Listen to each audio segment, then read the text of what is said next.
Dimsum.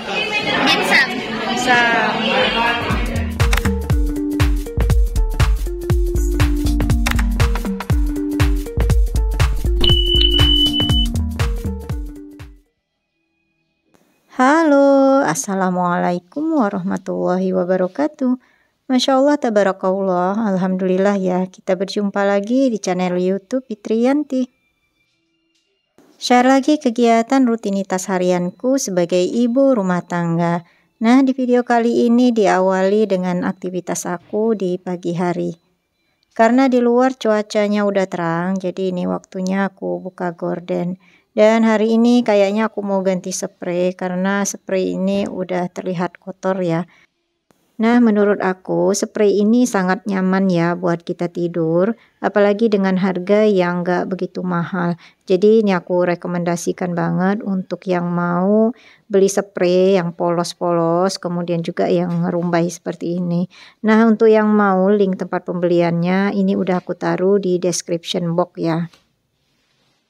Walaupun ini cuman ada satu karet di bagian setiap ujungnya, jadi nggak double karet gitu, tapi ini spraynya lumayan anti geser. Aku mau ganti spray yang ini ya, spray yang harganya jauh lebih murah lagi dibandingkan dengan spray yang polos tadi. Untuk yang mau link tempat pembelian spray kotak-kotak rumbai ini nanti aku taruh juga ya di description box. Karena untuk spray rumbai dengan harga di bawah 100 bagi aku itu super duper murah banget. Apalagi untuk bahannya ini nggak panas ya, jadi tetap adem. Nah, ini karena aku belum mandi, jadi habis ini aku mau langsung bersih-bersih badan ya. Jadi tadi awalnya aku itu males ya bikin konten gitu karena aku itu lagi pakai baju tidur. Tapi akhirnya aku lapisin aja lah celana dengan celana panjang gini ya yang agak lebaran. Karena baju tidurnya itu agak sedikit sempit gitu ya untuk celananya. Makanya aku kadang kalau bikin konten itu yang bikin males itu adalah buat ganti pakaiannya ya. Apalagi kalau bikin video buat masak-masak gitu ya, karena enaknya kalau lagi masak itu kan pakai dasteran yang lengannya pendek atau yang bawahannya pendek gitu ya, supaya lebih leluasa gitu, nggak ada yang basah-basah di pakaiannya. Nah, alhamdulillah itu kamar udah rapi, tapi aku belum nyapu ya sebetulnya ini. Nanti aja sepulang kerja rencananya aku mau nyapu. Dan ini aku udah selesai mandinya. Nah, ceritanya semalam itu aku habis ngelepasin bagian saringan hood cooker ini dan udah aku cuci juga langsung semalam. Jadi pagi ini aku mau lanjut masang bagian saringannya ya. Memang ini bagusnya setiap 6 bulan sekali lah minimal dibersihkan untuk bagian saringannya. Karena pasti banyak lemak ya yang menempel di saringannya maupun di bagian dalamnya.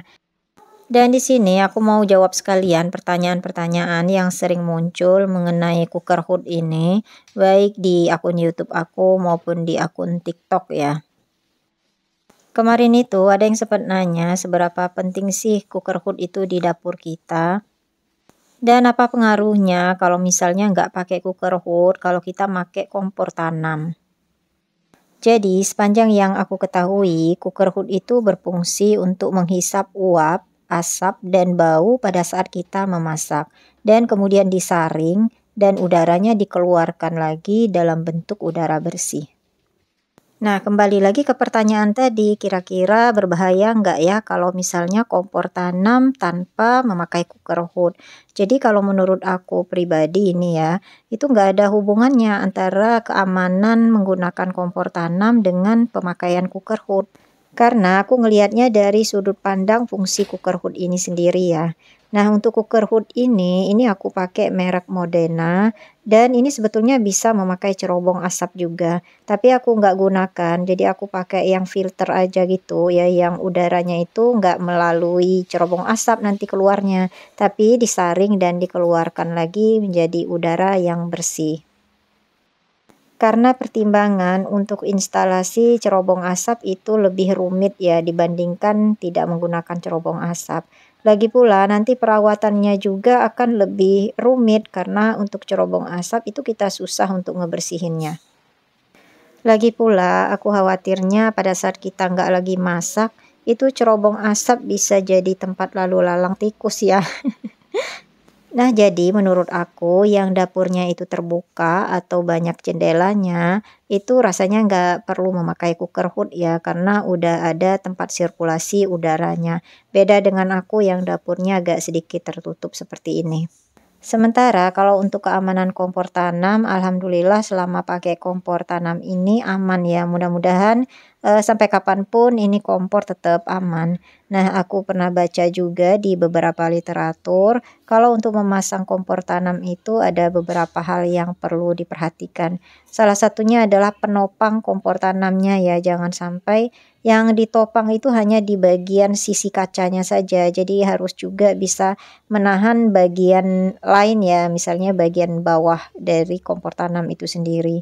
Karena bisa jadi kalau misalnya penopangnya hanya di bagian kacanya saja, nanti pada saat kita taruh beban di atasnya, itu kacanya bisa pecah. Dan sepertinya juga bagian sisi untuk kita menaruh kompor tanam itu jangan sampai terlalu rapat ya dengan bagian top table keramik, karena kan kaca itu sifatnya memuai kalau pada saat dipanaskan.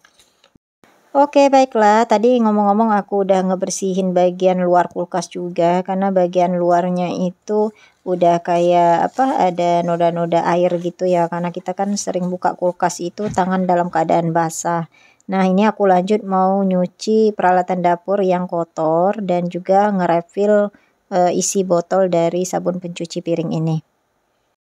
Untuk bagian dalam kulkas, aku tadi nggak langsung ngebersihin karena, biar sekalian aja nanti pada saat aku mau food preparation untuk stok sayuran. Lagi pula bagian dalamnya itu juga nggak kotor-kotor banget ya, karena kan setiap naruh makanan itu suka ada di dalam food container. Nah ini tuh aku kerjanya nyambi ya sambil ngegiling pakaian juga, karena kayaknya kejar-kejaran banget sama tugas untuk nyuci pakaian dan untuk nyetrikanya. Kadang karena udah terlalu capek gitu, aku biarin ajalah numpuk dulu ya, untuk setrikaannya ataupun untuk cuciannya. Jadi aku nunggu badan udah fit, udah seger gitu atau moodnya udah bangkit lagi, baru deh aku lanjutin untuk ngerjainnya ya. Tapi setiap pagi itu pasti ada nyucinya, cuman kadang karena ada, hari-hari tertentu yang aku itu, ngeliburin diri buat nyuci itu makanya kadang jadi agak numpuk ya cucian pakaiannya. Oke lanjut, ini aku ngebersihin kitchen sink juga, karena kitchen sink ini kayaknya udah bau itu ya, terus udah berlumut seperti biasa. Nah hari ini aku itu nggak terlalu pagi ya berangkat kerjanya, jadi ini masih agak santai. Dan untuk menu ini aku udah masak sebetulnya pas subuh tadi. Aku udah bikin cumi goreng tepung, tapi aku belum masak sambal sama sayuran yang lain ya. Jadi aku itu lihat-lihat sikon aja dulu. Yang penting ada lauk atau protein untuk anak-anak ya, karena anak-anak kan kurang suka sama sayur ya. Jadi makanya aku dahulukan dulu tadi untuk goreng tepung cuminya.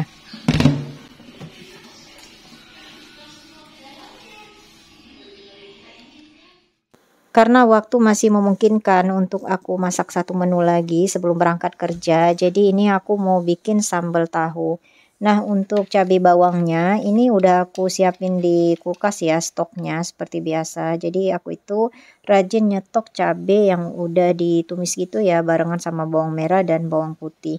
Jadi menghemat waktu kita untuk masak kalau mau bikin-bikin sambal seperti ini.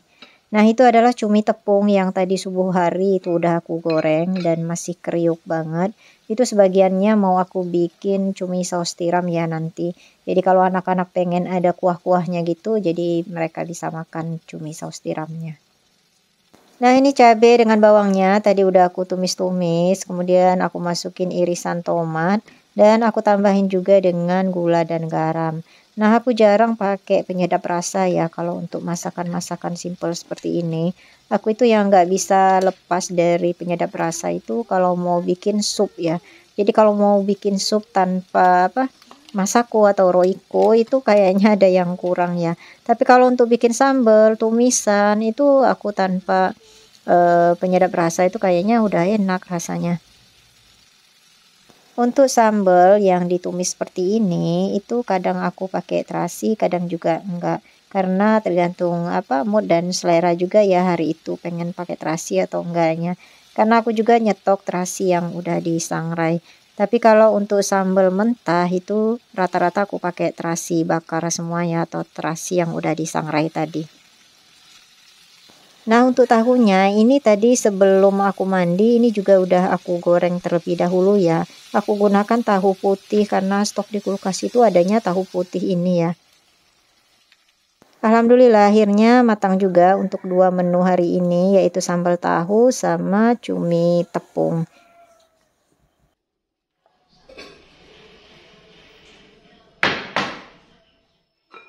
Nah, alhamdulillah ini dia 3 menu, ada cumi tepung, kemudian ada juga sambal tahu, dan yang ada di dalam wadah pink ini adalah cumi saus tiram.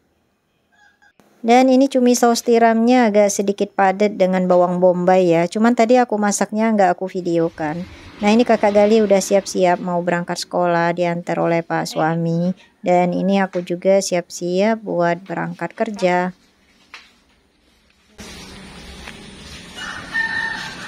Jadi, bismillahirrahmanirrahim.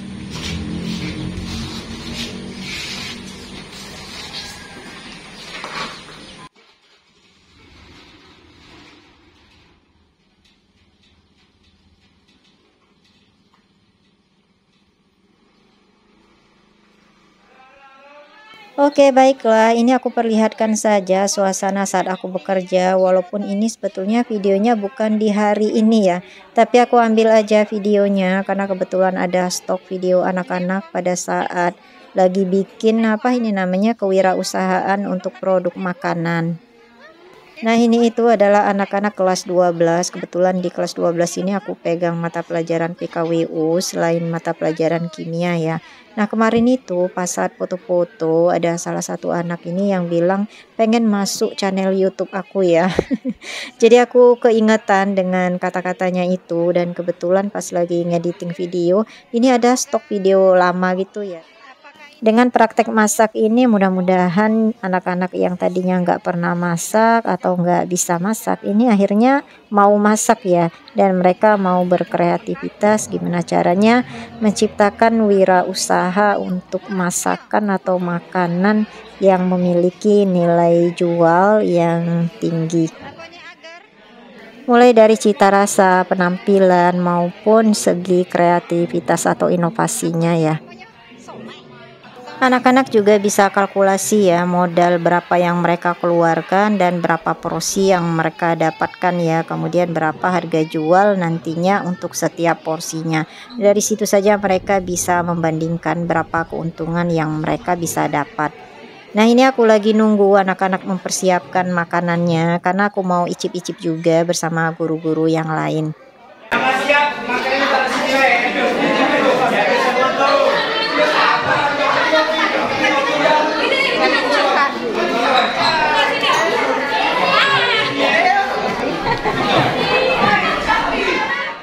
Nah, kiranya video suasana saat aku bekerja ini mengakhiri perjumpaan kita di video kali ini. Terima kasih untuk Bunda dan semua yang sudah menonton videoku hingga akhir. Mudah-mudahan ada hal yang bisa diambil manfaatnya atau juga bisa menghibur. Nantikan video YouTubeku selanjutnya. Wassalamualaikum warahmatullahi wabarakatuh. Dadah.